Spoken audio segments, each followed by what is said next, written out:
Guys पहले आप ये सारी क्लिप्स देखो, इन सभी क्लिप्स के अंदर क्लोज रेंज के अंदर मैंने कोई ना कोई मिस्टेक की और एनिमीज ने मुझे डाउन कर दिया।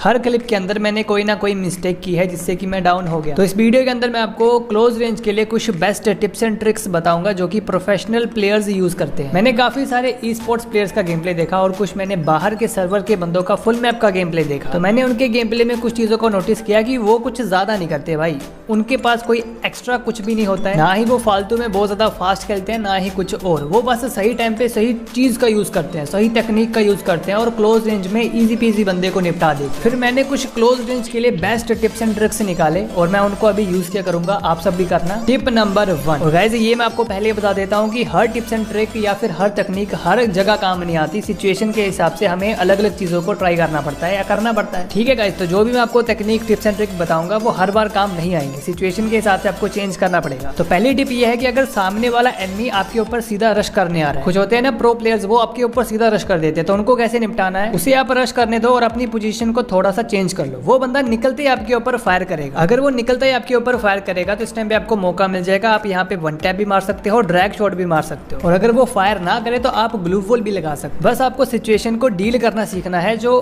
प्रोफेशनल प्लेयर्स होते हैं ना वो सिचुएशन को डील काफी अच्छे से कर लेते हैं, इसीलिए वो प्रो प्लेयर्स बोले जाते हैं। जैसे यहाँ पे मैंने एनिमी को पहले फायर करने दिया, same he tips and trick मैंने यूज किए, पर एनिमी ने मुझे काफी ज्यादा डैमेज दे दिया, फिर उसका रिलोड आ गया और मैंने उसे फिनिश कर दिया। कई बार हम सोचते कुछ और है और हमारे साथ होता कुछ और है, और यहाँ पे ऐसा ही हुआ। मैंने नहीं सोचा था कि एनिमी के बुलेट कनेक्ट होंगे, पर उसके कनेक्ट हो गए। पर अगर आपके पास अच्छे लेवल का हेलमेट और अच्छे लेवल की बेस्ट है तो आप कई बार डैमेज भी खा सकते हो। टिप नंबर 2, वन टैप के लिए। अगर आप लिमिटेड गेम के अंदर हो और आपके पास वन टैप वाला गन है और सामने से बंदा आपके ऊपर रश करने आ रहा है, तो ऐसी सिचुएशन में जैसे एनिमी आपके पास आने वाला होगा ना, आप सुपर जंप करके अपनी पोजीशन पहले बना लो और जैसे एनिमी आए उसे वन टैप मार दो। अगर वन टैप नहीं भी लगा तो आप वहां से भाग सकते हो और एनिमी का डैमेज भी आपको कम पड़ेगा। और आप कुछ सिचुएशन में सेकंड फायर ट्रिक का यूज भी कर सकते हो अगर आपके पास वेस्ट हेलमेट होगा तो। प्रोफेशनल तरीके से गेम खेलना बच्चों का काम नहीं है। जो ई स्पोर्ट्स वाले प्लेयर्स होते हैं ना वो साले बहुत ज्यादा प्रोफेशनल होते हैं। टिप नंबर 3, ये टिप गाइज मैंने देखा ई स्पोर्ट्स वाले प्लेयर के गेम प्ले में, उसने यूट्यूब पे अपना गेम प्ले डाला था, VR रैंक का 1v4 का गेम प्ले उसने डाला था, तो क्लोज रेंज में उसने ये ट्रिक यूज की थी। देखो भाई, हम आदमी हैं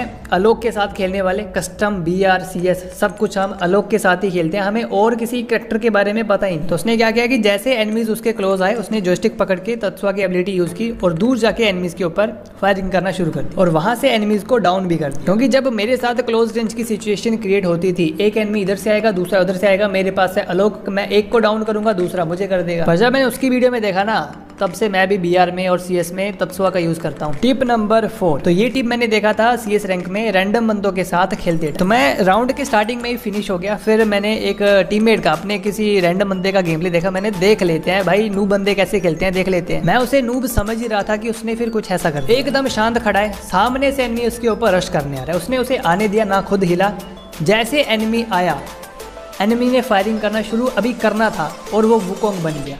हाँ भाई अब बोल, और उसने फिर उस एनिमी को फिनिश कर दिया और ये देख के मैं हैरान हो गया। अभी ये चीज मेरे लिए बहुत ज्यादा बड़ी थी क्योंकि मैं शुरू से वन टैप ही खेलता आया हूँ, मुझे लिमिटेड के बारे में उतना पता ही नहीं। तो ये जो हमारे कैरेक्टर्स है ना, इनको सोच समझ के यूज करना बहुत ज्यादा इंपॉर्टेंट है, अपने रोल के हिसाब से इनको यूज करना चाहिए। टिप नंबर 5, मैं अपने दिमाग के अंदर एक सिचुएशन सोच रहा था कि अगर एनिमी कवर में है और हम पूरे ओपन में है और हमें एनिमी के पास ही जाना पड़ेगा और कोई रास्ता नहीं है, तो हम उस सिचुएशन के अंदर एनिमी को फिनिश कैसे करें। फिर मेरे दिमाग में आ गया कि भाई ऐसा नहीं हो सकता, एनिमी हमें पेल देगा। पर हमारे मित्र नहीं माने, वो कहते नहीं नहीं बहुत आसान है, मैं करके दिखाता हूँ। मैंने कहा ठीक है करके दिखा दो। मैं कवर में चला गया और मैंने कहा कि भाई और अब मेरी साइड को आ और बिना मरे मुझे मार के दिखा दे, और ऐसा हो ही नहीं पाया, मैंने उसे पेल दिया। फिर उसने कहा वंस मोर, फिर उसने बहुत ज्यादा हिलाया स्क्रीन को, पर कोई फायदा ही नहीं हुआ, मैंने उसे फिर मारा। पर फिर मेरे दिमाग में आया कि हम अपने कैरेक्टर्स का यूज कर सकते हैं, जैसे हम वुकोंग लेके कवर में चले जाएंगे, मतलब कि अगर होगा चार्ज होगा तो हम जाएंगे और एनिमी जैसे हमारे ऊपर फायर करेगा हम उसे हेडशॉट मार। पर अफसोस की बात यही है कि मैंने ये चीज बहुत बार ट्राई की कि मैं ऐसे वुकोंग बन के जाऊंगा, सामने से एनिमी मेरे ऊपर फायर करेगा और मैं उसे हेडशॉट मार दूंगा।